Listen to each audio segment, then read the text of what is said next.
Welcome to StampinSmiles.com. I'm so excited to be with you today. Okay, today I'm going to show you a new technique.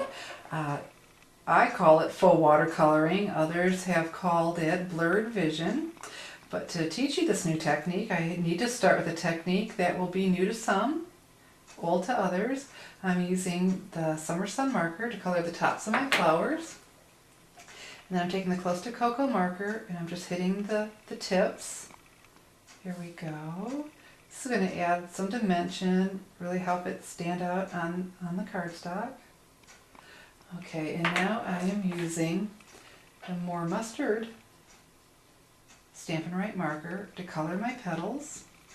I started with my lightest color first, being the Summer Sun, because when or if I touch the Summer Sun with my darker markers, it's not going to affect the darker marker, that little bit of light color hitting it. But if I had done the opposite way, if I had started with my darker markers, my Close to Cocoa or my more mustard, and then colored in with the Summer Sun, I would have picked up some of that ink and that would hurt the marker, it would compromise it. I would transfer that ink onto there.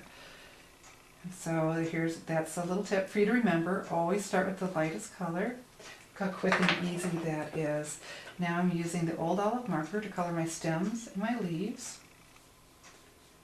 And you see I am using the brush side, but I'm holding it down along the side, and that makes for very quick filling in.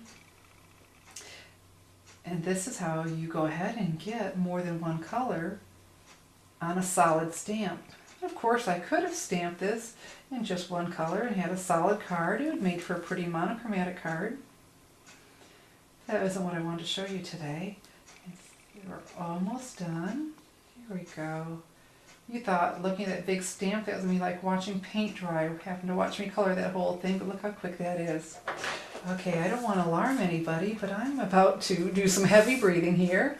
It's called huffing. The Stampin' Right markers are a dye-based ink, and so they dry very quickly. And so while I've been doing all that coloring, they've been drying. And so to re-moisten the ink, I'm going to huff on it. And huffing is, do you remember when you were a child and you would breathe on the glass so you could write in it? And so that's what we're going to do. My mother hated that. And now that I have to wash the windows, I have to admit it's not my favorite thing either. Okay, you know, this isn't a prank phone call. Just doing some huffing, teaching you a stamping technique. And so I'm going to go ahead and stamp my image. I'm going to press everywhere. Excuse my giant hands in the close-up of the frame, but I'm not pressing hard. I'm just pressing everywhere because I want to get a good image. Okay, here we go. Oh, isn't that pretty? But we're about to make that even prettier. I'm going to take my aqua painter that is filled with water, and I was telling you that dye-based inks dry quickly, but they're not permanent. So when I'm taking this aqua painter with some water in here, I'm smearing these edges and giving this a watercolored look. Even though it's a solid stamp and we didn't watercolor it, we can get this look so quick and easily. If you've been around me at all, you know how much I love to watercolor. My students have had to do a lot of watercoloring, and so I know they're going to love this technique because it's so quick and so easy.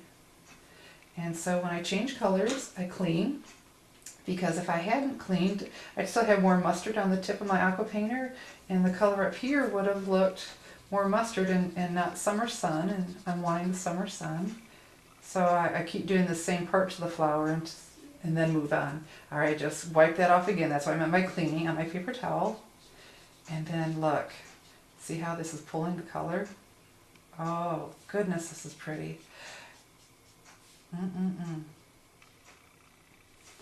And, oh, so you could do both sides of the stem if you want.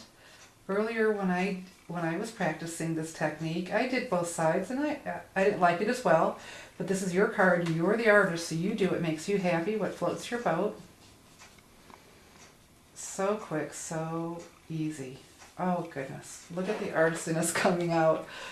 All right, so I have one more important thing to show you about this card. I have stamped with Close to Cocoa ink on the Very Vanilla cardstock, one of the greetings that came with it, and it reads, "Good works are links that form a chain of love," and the quote is by Mother Teresa. And we're going to mount this on Old Olive cardstock and punch through both pieces. But it's important that you don't mount it first before you punch, because the punches aren't designed to go through 2 sheets of cardstock. So holding your double rectangle punch upside down, go ahead and punch it. We'll do both sides. We will mount it onto our cardstock, and then we'll punch the second hole. And by holding the punch upside down, I can see where I've already punched the first layer. Line it up over it. There we go. And punch. And see, now it's not going to hurt the punch. Doing through 2 sheets, there's a chance you could break the punch.